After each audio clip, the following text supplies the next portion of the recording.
Donc on va démarrer dès à présent en donnant quelques définitions. Première définition, qu'est-ce qu'un verbatim?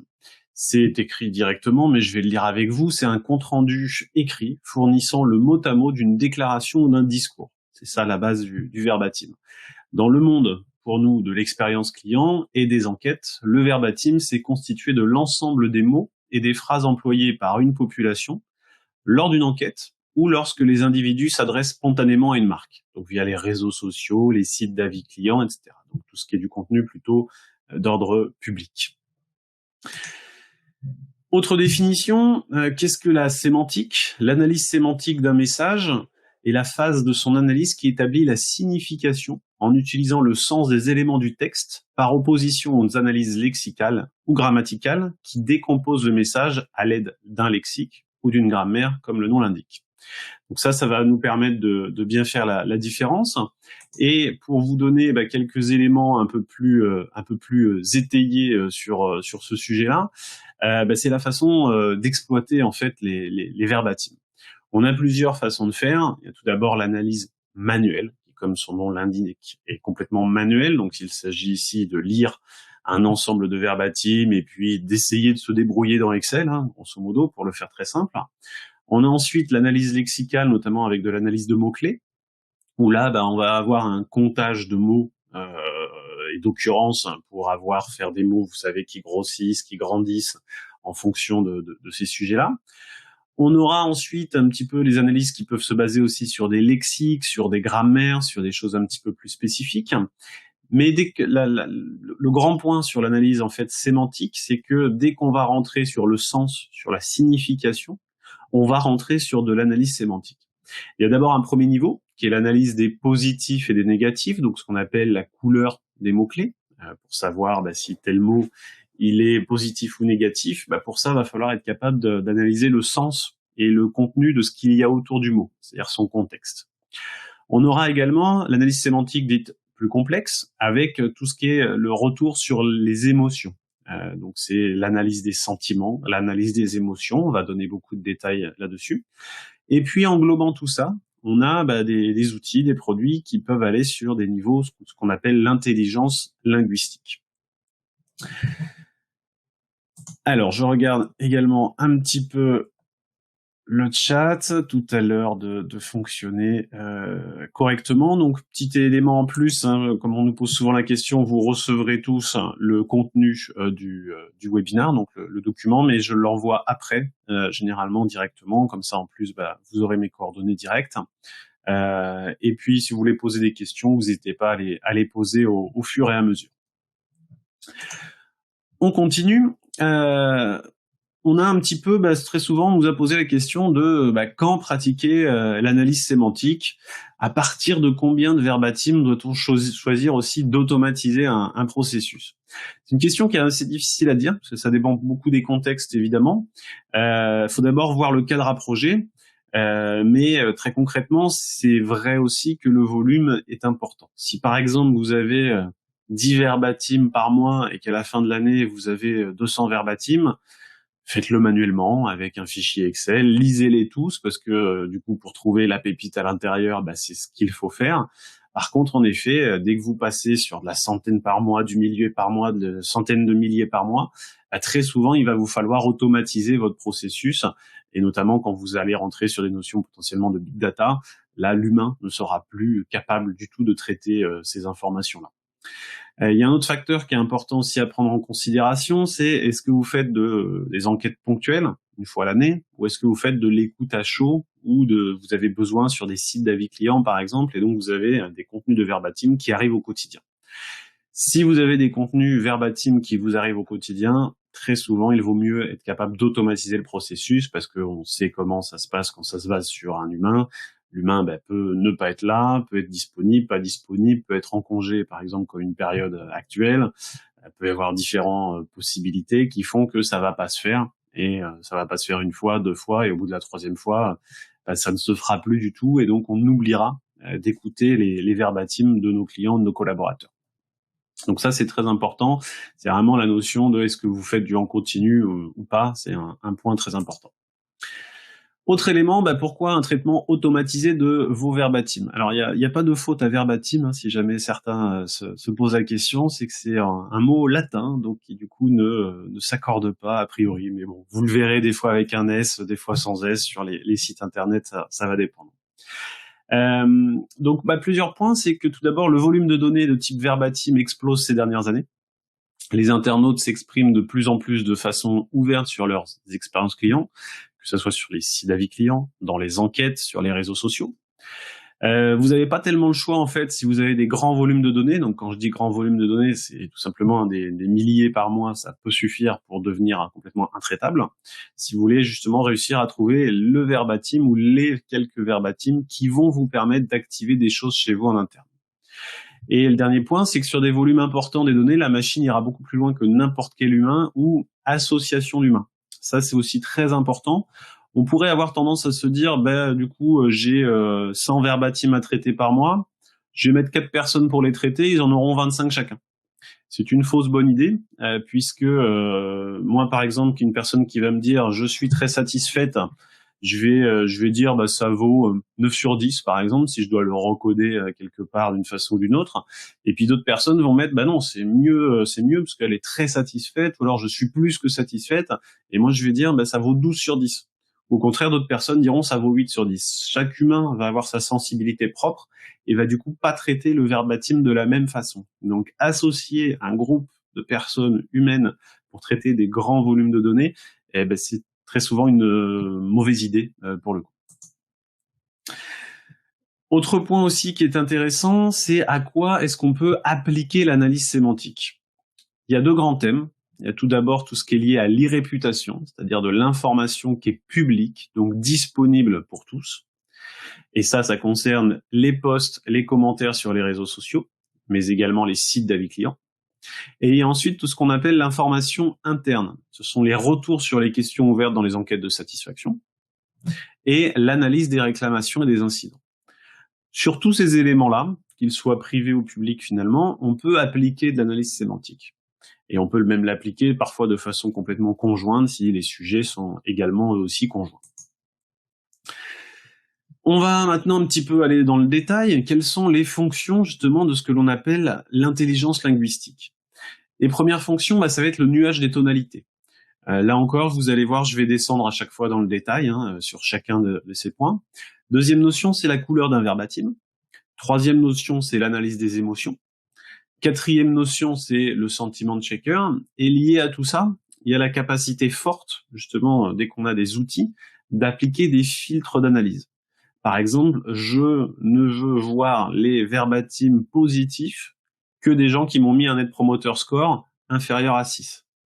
Je ne veux voir que les éléments négatifs que sur les femmes situées en région parisienne de CSP, cadre libéral, fonction, etc. Tout cela va pouvoir être rendu possible grâce aux filtres d'analyse notamment. Alors je fais un petit check sur les questions. A priori, il n'y a pas de questions pour l'instant, donc n'hésitez pas à les poser en direct. J'y répondrai soit directement, soit en fin de webinaire. Donc, la puissance de la sémantique. Comme je l'ai dit tout à l'heure, la sémantique, on attaque la sémantique dès qu'on veut analyser du sens ou de la signification. Donc, l'analyse de la sémantique va donner toute sa mesure et sa puissance grâce à sa capacité à comprendre le contexte d'une phrase, mais aussi en s'appuyant sur la tonalité des mots. Dans les langues indo-européennes, dont nous faisons partie, on estime qu'un mot sur deux peut être ambigu. Parce que on a de l'ironie, parce que un mot peut être employé dans plusieurs contextes, parce que le mot orange, selon si je vais désigner un fruit, une couleur, une ville, une marque, va être compris et intégré différemment. Donc c'est pourquoi en fait l'analyse sémantique s'attache elle à travailler sur un contexte à l'échelle de ce qu'on appelle une séquence qui peut parfois contenir plusieurs phrases. Donc tout ça c'est nommé une séquence, et là aussi on va rentrer un petit peu plus dans le détail. Je vais redonner un exemple sur un autre mot. Très souvent, le mot orange est cité, mais on a aussi le mot python, par exemple. Ce simple mot, en langue française, peut avoir des significations très différentes. Ça peut être l'animal, ça peut être un langage de programmation quand vous êtes un développeur, par exemple, Ça peut être des humoristes quand on parle de l'association Monty Python. On le verra peut-être pas très souvent dans des verbatims, néanmoins ça existe quand même. Ça peut être aussi une arme à feu quand on parle du Colt Python, qui peut tout simplement être désigné comme Python là aussi, et plein d'autres significations puisqu'il n'y a même pas que celle-ci.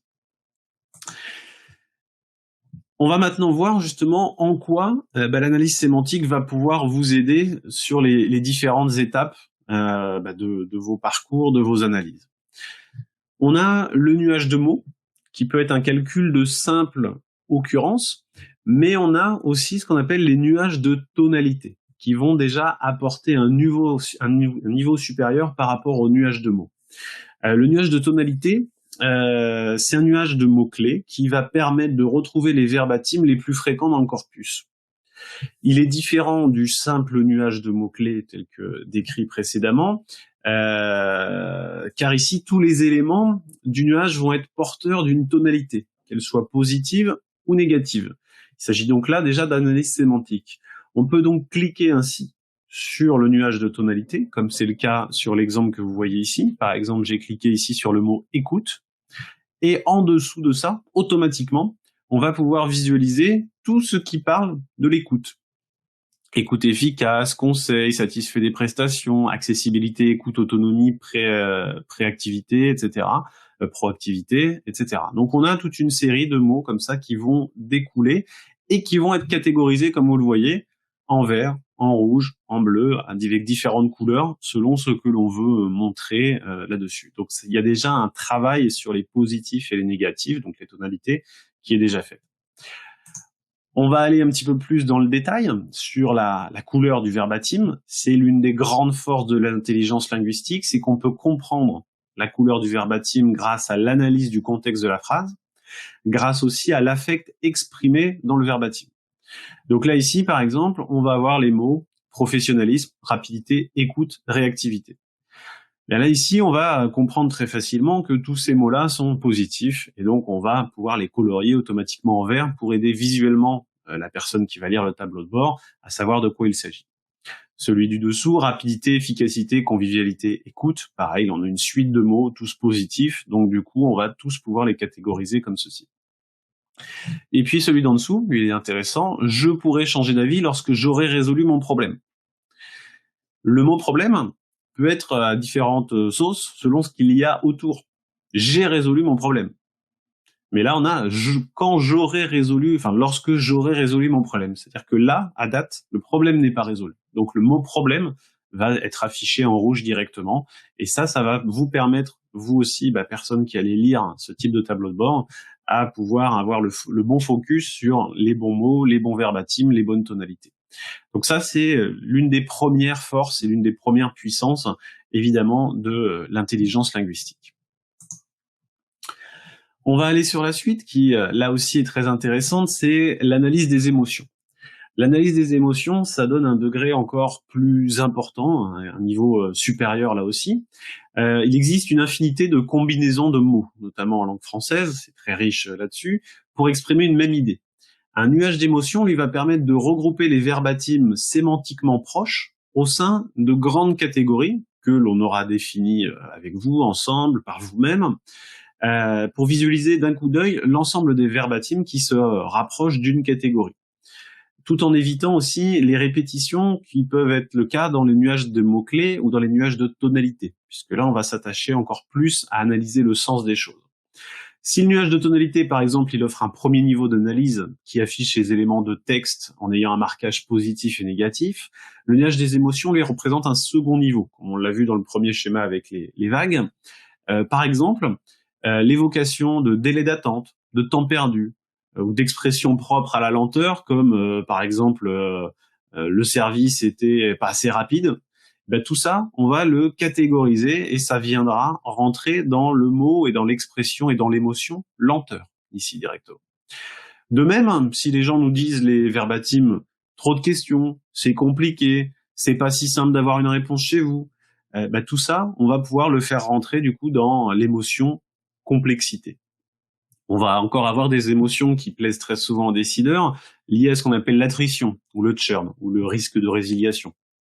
Et par exemple, une personne qui va nous dire « j'envisage de changer de fournisseur », je regarde la concurrence, on va là aussi automatiquement le catégoriser dans l'émotion attrition.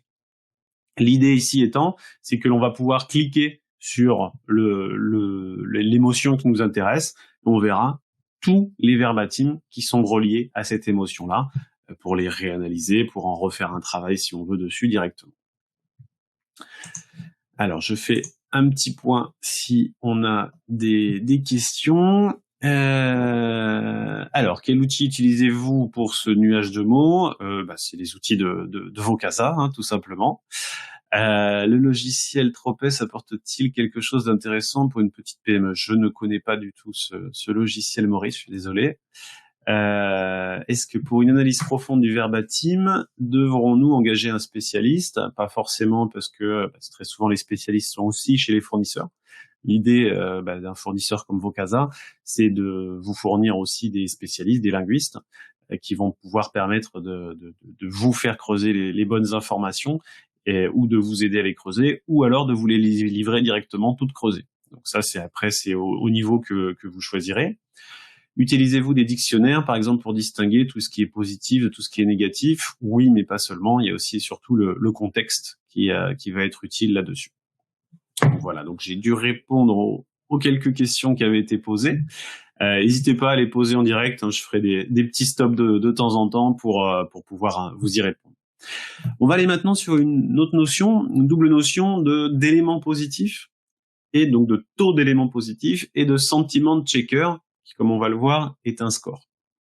Le sentiment de checker, c'est un indicateur, donc c'est une note sur 100, alors pas tout à fait comme le Net Promoter Score, puisque le Net Promoter Score, lui, va de moins 100 à plus 100, mais là on est sur un vrai score, donc une note sur 100, qui n'est donc pas un pourcentage, qui va permettre d'aller travailler sur qu'est-ce qui était positif, justement, mais d'aller faire un calcul assez élaboré dessus. Je vais revenir tout à l'heure sur le sentiment de checker pour vous donner un exemple assez concret. Sur le graphique d'à côté, c'est le taux d'éléments positifs. Donc là, on est bien sur un taux, donc un pourcentage ici. C'est une première séparation binaire des verbatims. Donc là, on va voir, du coup, on va avoir un calcul. On va dire, sur l'ensemble du corpus, vous avez 48% d'éléments qui sont positifs. Ce taux, en lui-même, vous allez le voir la première fois, il va vous servir à rien. Ce qui est intéressant, c'est de voir l'évolution de ce taux en fonction du temps et en fonction des actions que vous prenez, des changements de processus que vous mettez en place chez vous, pour voir si vos actions et vos décisions ont une portée sur la positivité, en quelque sorte, des retours que vont vous faire vos clients. Et si par exemple au début d'un projet vous démarrez avec 48% d'éléments positifs, je vais pas vous dire c'est bien, c'est pas bien, etc. Par contre, ce qui va être bien, c'est que si vous étiez à 48% il y a 2 mois et qu'aujourd'hui vous êtes à 54%, c'est que c'est très bien. Ça, c'est intéressant. Donc c'est les évolutions de ces taux-là qui vont être intéressantes. Et chez Vocasa, on propose des graphiques d'évolution sur que ça soit le taux d'éléments positifs, mais aussi sur le sentiment de checker. Donc on va maintenant détailler un petit peu plus cette notion de sentiment de checker. Le sentiment de checker, comme je le disais tout à l'heure, c'est un score qui va vous permettre de déterminer les notions de sentiment à l'intérieur de verbatim, et du coup là de façon plus macro. Je vais prendre un exemple sur un seul verbatim, mais ça vous permettra de le comprendre pour le décliner par la suite. Donc une personne nous a dit le verbatim suivant: les explications sont claires et les agents sont sympathiques, néanmoins les tarifs sont inadmissibles. Automatiquement, les niveaux de positif et de négatif nous ont dit que les explications claires, les agents sont sympathiques, c'était positif, mais les tarifs sont inadmissibles, c'est négatif. On va du coup avoir, pour ça qu'on l'a fait par étapes, ça on a le positif et le négatif, puis après on a les émotions. On a les notions de clair, c'est donc une tonalité qui est considérée comme positive, elle est liée à l'émotion de la clarté, et on va lui attribuer une note. Donc cette note, elle est définie par un linguiste au début ou par vous-même selon comment vous souhaitez travailler, et on va lui donner une note de 6. On va dire que cette émotion-là, elle vaut 6 dans ce contexte-là. C'est un exemple, hein. Vous focalisez pas forcément sur la note en elle-même, c'est pour illustrer. Notion de sympathique, tonalité elle aussi positive, l'émotion c'est la sympathie, et note liée à cette émotion, on va dire que ça vaut 6. Le côté inadmissible, c'est une tonalité qui est négative, on va le relier à l'émotion qui est liée à l'aberration, puisque on va mettre ça dans le mot aberration et dans l'émotion aberration, et on va lui mettre une note de 0. On aurait pu mettre une autre note, 1, 2, 3, enfin, peu importe, c'est vraiment pour illustrer un calcul. On a donc ici, à l'intérieur de cette phrase-là, 3 verbatims, 2 positifs, 1 négatif. Le taux d'éléments positifs, du coup, le premier graphique que je vous ai montré, le calcul il est simple, 2 éléments positifs sur 3 fois 100 égale 66% de choses qui sont positives. C'est quelque chose de très simple, très binaire sur le taux d'éléments positifs. Le sentiment checker, lui, c'est un score, comme on l'a vu, et donc il va creuser un petit peu les informations et le calcul, tout ça c'est fait automatiquement, vous le voyez pas forcément, c'est pour expliquer le principe, c'est une note qui va être donc 6 plus 6 plus 0, donc les 2 premiers niveaux qu'on voit là, sur 3, parce qu'on a 3 notions, fois 10 pour avoir un calcul de score, parce qu'on avait choisi une échelle de 0 à 10 aussi, ça nous fait un calcul de 40 en score. Évidemment, là, ça n'est représenté que sur sur une seule phrase d'une seule personne, mais ça, c'est une machine qui va tourner, que vous ayez 1000 personnes qui vous répondent, 10 000, 100 000, 1 million, ça fonctionnera de la même façon. Et donc là encore aussi, ce qui est intéressant en soi, le sentiment checker, si quand vous démarrez votre projet, il est à 43, je vais pas vous dire là encore c'est bien ou c'est pas bien. Ce qui va être très bien, c'est que si au bout de 2 mois, votre sentiment checker il passe à 62, c'est que vous aurez fait des très belles choses qui font que vous allez faire tendre vos clients vers de plus en plus de positifs, et c'est ce que tout le monde cherche, évidemment. Autre grande puissance de l'analyse sémantique, c'est la notion de filtre. Là encore, un humain va pouvoir mettre des milliers d'heures à travailler dessus sur ces filtres-là, alors qu'une machine va le faire en quelques secondes. Exemple ici, j'ai activé sur cette petite copie d'écran 2 filtres. Un filtre lié à si ma cible ici elle est professionnelle ou personnelle. En l'occurrence, j'ai choisi la cible pro. Et ceux qui m'ont mis comme NPS une note de 10. Du coup, sur mon ensemble de verbatim initial qui pouvait être à 5000 verbatim, 10 000, 100 000, etc., je n'ai plus que 70 commentaires, desquels j'ai extrait 158 verbatim. Parmi eux, il y en a 23 qui sont négatifs, il y en a 135 qui sont positifs, et ça va me donner un sentiment de checker forcément très élevé, puisque je me suis basé sur des Net Promoter Score hauts. Donc ici, je vais avoir un sentiment de checker à 72,2 qui est calculé sur 158 verbatim. Donc ça nous rappellera toujours ce sur quoi c'est calculé. Donc ça, c'est vraiment la puissance des filtres d'analyse, c'est que à un moment donné, vous pouvez être dans une réunion, vous pouvez vous dire, et puis on va avoir le bruit de couloir, on va avoir le bruit de chaque personne dans la réunion, puis vous pouvez vous dire, mais finalement, qu'est-ce que pensent nos clients de telle cible qui ont répondu le mois dernier, parce que le mois dernier, on a eu un problème, parce que dans les 3 derniers mois, on a vécu un confinement tous ensemble, et ça a sûrement marqué beaucoup dans les émotions qui sont remontées. Ça, je peux vous l'assurer, vu les projets qu'on a en cours, c'est bien le cas, en effet. Du coup, on peut se poser les bonnes questions, et avec ces filtres-là, avoir les bonnes réponses. Et les bonnes réponses, c'est celles qui viennent généralement des clients, pas forcément de celles qui sont autour d'une table et qui ne représentent pas tous les avis de tous les clients. Là, du coup, ça peut permettre d'avoir un outil qui vous permet vraiment d'aller creuser dans le fond des choses, et c'est ça qui va être très intéressant. Je vais vous montrer maintenant quelques exemples concrets d'applications d'un point de vue un petit peu visuel. Donc là, par exemple, ici, vous voyez, on est sur beaucoup de commentaires, desquels on a extrait beaucoup de verbatim, puisqu'à l'intérieur d'un même commentaire, on peut avoir plusieurs verbatim, comme vous avez pu le voir.